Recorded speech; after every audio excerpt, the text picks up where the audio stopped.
ইংল্যান্ডের বিরুদ্ধে দ্বিতীয় ওডিআই ম্যাচে 4 উইকেটের বিনিময়ে হতাশাজনক হারের পর ভারতীয় টিম যেখানে এখন সেই টি20 সিরিজের মতো এই ওডিআই সিরিজটাও হারতে বসে মুখটাকে পুড়ে ফেলতে যাচ্ছে, সেখানে এখন ভারতীয় টিম এই ওডিআই সিরিজের অন্তিম তথা তৃতীয় ওডিআই ম্যাচটিকে যে কোনো হারে জিতে নিজেদের মুখ পোড়া বাঁচাতে মাঠে নামছে। ফাইনালি তার প্লেইং 11-এ একাধিক সমস্ত বড় প্লেয়ারকে ছেটে ফেলে একাধিক সমস্ত পরিবর্তন ঘটিয়ে এক সম্পূর্ণ নতুন প্লেইং 11 এবং ওপেনিং জুটির সঙ্গে। হ্যাঁ বন্ধু, আজকের এই ভিডিওতে আমরা চটপটভাবে দেখে নিব এই ভারত বনাম ইংল্যান্ডের অন্তিম তথা তৃতীয় ওডিআই ম্যাচটি এবার এক্স্যাক্টলি কোন নতুন টাইম থেকে কোথায় লাইভ শুরু হয়ে যাচ্ছে, এই ম্যাচের জন্য pitch report, weather report, toss report কেমন হবে, রোহিত শর্মাকে নিয়ে আবারও এই মুহূর্তে কোন বড় ব্রেকিং নিউজ বেরিয়ে এসছে এবং সর্বোপরি ভারতীয় দল এই ইংল্যান্ডের বিরুদ্ধে অন্তিম তথা তৃতীয় ওডিআই ম্যাচটিকে যে কোনো হারে জিততে কোন কোন বিরাট পরিবর্তন ঘটিয়ে মাঠে নামছে তার A to Z সমস্ত ডিটেলসই জেনে নিব আজকের এই একটি ভিডিওতে। তাই সবকিছু জানতে দেখতে প্লিজ দেখতে থাকো পুরো ভিডিও।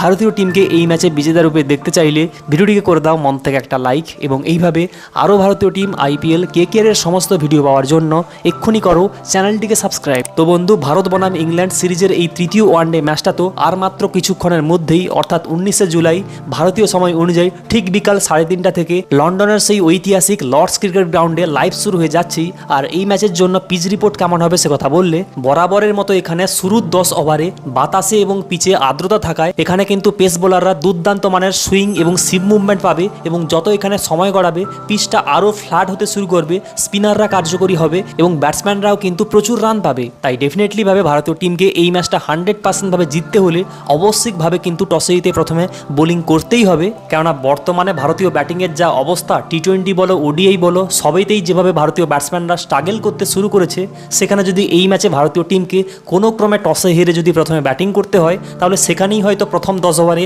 লর্ডসের মাটিতে ছাতু হয়ে যাবে ভারতের ব্যাটিং। যাই হোক, এই ম্যাচটাকে জিততে অবশেষে ভারতীয় টিম যে 100% নতুন প্লেইং 11 নিয়ে মাঠে নামছে, সেই প্লেইং 11-এ অ্যাজ এ ওপেনার রূপে দেখতে পাওয়া যাবে আরও একবার রোহিত শর্মার পাশাপাশি ক্যাপ্টেন শুভমান গিলকে। হ্যাঁ বন্ধু, এখানে রোহিত শর্মা ফ্যানদের জন্য কিছুটা স্বস্তি তথা সুখবর এই যে গত কিছু দিন ধরে যেখানে মিডিয়া রিপোর্টে বেরিয়ে এসেছিল রোহিত শর্মা নাকি এই লর্ডসের মাটিতে তার কেরিয়ারের অন্তিম ম্যাচটা খেলতে যাচ্ছে, সেখানে বর্তমানে কিন্তু BCCI এক আধিকারিক জানিয়ে দিয়েছে এমনটা আমাদের কাছে কোনো খবর নেই, তবে কিন্তু নিশ্চিত রূপে রোহিত শর্মাকে ভারতীয় দলে টিকে থাকতে হলে 2027-এর ওডিআই বিশ্বকাপ খেলতে হলে নিশ্চিত রূপে তাকে ভালো প্রদর্শন দিয়ে যেতে হবে। আর তাই যেখানে বর্তমানে তিনি ব্যাক টু ব্যাক ভাবে যেভাবে স্ট্রাগল করেই যাচ্ছেন, ছন্দ একেবারে খুঁজেই পাচ্ছেন না, খেললে আবার অপ্রয়োজনীয় শট খেলছে, সেখানে যদি এই লর্ডসের মাটিতে তৃতীয় ওয়ানডে ম্যাচে আবারও সেই একই ভুল করে যদি চটজলদি আউট হন তাহলে হয়তো কোচ গৌতম গম্ভীরই তাকে সরাসরিভাবে ছেটে ফেলে বৈভব সূর্যবংশী এবং যশস্বী জাসওয়ালের মতো ওপেনার যারা ব্যাক টু ব্যাক ভাবে 3টা সেঞ্চুরি করে বসে আছে তাদেরকে রোহিতের জায়গায় সুযোগ দিয়ে দেবে। যেখানে এই ম্যাচে মিডল অর্ডারে খেলতে দেখতে পাওয়া যাবে নাম্বার 3-তে বিরাট কোহলি, নাম্বার 4-এ শ্রেয়স আইয়ার এবং নাম্বার 5-এ উইকেট কিপার রূপে KL রাহুলকে। হ্যাঁ বন্ধু, দ্বিতীয় ওডিআই ম্যাচে যেখানে আমরা হুট করে ঈশান কিষানকে KL রাহুলের জায়গায় 4 নম্বরে খেলতে দেখতে পেয়েছিলাম, সেখানে কিন্তু ফাইনালি এই ম্যাচে KL রাহুলের কামব্যাক ঘটবে এবং তাকে 5 নম্বর পজিশনেই খেলতে দেখতে পাবো আমরা। আর বর্তমানে যেভাবে ভারতীয় ব্যাটসম্যানদের মধ্যে ক্যাপ্টেন শুভমান গিল এবং ভাইস ক্যাপ্টেন শ্রেয়স আইয়ার যেভাবে একটু ছন্দে রয়েছে, একটু ফর্মে রয়েছে, সেখানে তো ডেফিনেটলি ভাবে এই দুই ব্যাটসম্যান আবারও এই ম্যাচে একটু বড় ইনিংস খেলবেনি। তবে চিন্তার বিষয় এই যে বিরাট কোহলি শেষ ম্যাচে 65 রানে ব্যাটিং করার পর যেখানে হুট করে সেই আচমকা রোহিত শর্মার মতো ছন্দ হারিয়ে ফেলে একটা অপ্রয়োজনীয় শট খেলে যেখানে আউট হয়ে গেছিলেন এবং গোটা বিশ্ব জুড়ে প্রত্যেকটা স্টেডিয়ামে তার দুর্দান্তভাবে সেঞ্চুরি, হাফ সেঞ্চুরি থাকলেও যেখানে এই লর্ডসের মাটিতে তার একটাও ওডিআই ক্রিকেটে কোনো প্রকারের সেঞ্চুরি কিংবা অর্ধ সেঞ্চুরি নেই এবং যেখানে তার এভারেজ রয়েছে মাত্র 25 ওডিআইতে, সেখানে কিন্তু কিছুটা চিন্তার বিষয় থাকছে বিরাট কোহলির জন্যও। যেখানে এই ম্যাচে লোয়ার অর্ডারে খেলবে নাম্বার 6-এ অক্ষর প্যাটেল, নাম্বার 7-এ শিবম দুবে এবং নাম্বার 8-এ ফাইনালি কুলদীপ যাদবকে। হ্যাঁ বন্ধু, এই ম্যাচ থেকে ফাইনালি ইংল্যান্ড টিমকে দুঃখ দিয়ে ওয়াশিংটন সুন্দর ছিটকে গেলেও ভারতের আর হাতে উপায় না থাকায় শিবম দুবেকে কিন্তু বাধ্য হয়েই এই ম্যাচে খেলাতে হবে। তাই আমরা আশা করব গম্ভীর যেভাবে এই গত 2 ম্যাচে আরও একটা গর্ধব মার্কা সিদ্ধান্ত নিয়ে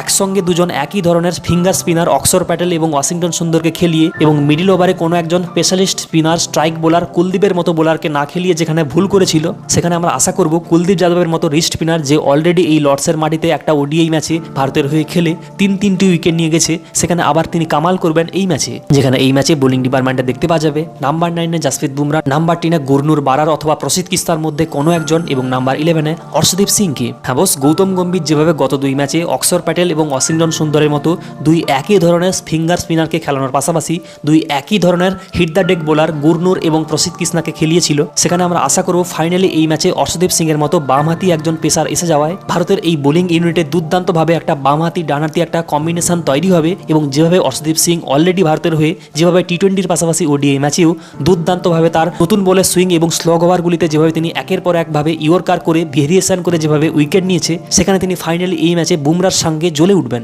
তো এই ছিল তৃতীয় ওডিআই ম্যাচের জন্য ভারতের প্লেইং 11। তোমার মতে ভারতের প্লেইং 11 কেমন হওয়া উচিত এবং ভারতীয় টিম কি এই ম্যাচটা জিতছে নাকি এই ম্যাচটা হেরে আবারও একটা এই সিরিজ হারতে যাচ্ছে, তা তুমি নিচে অবশ্যই কমেন্টে লেখো। ধন্যবাদ।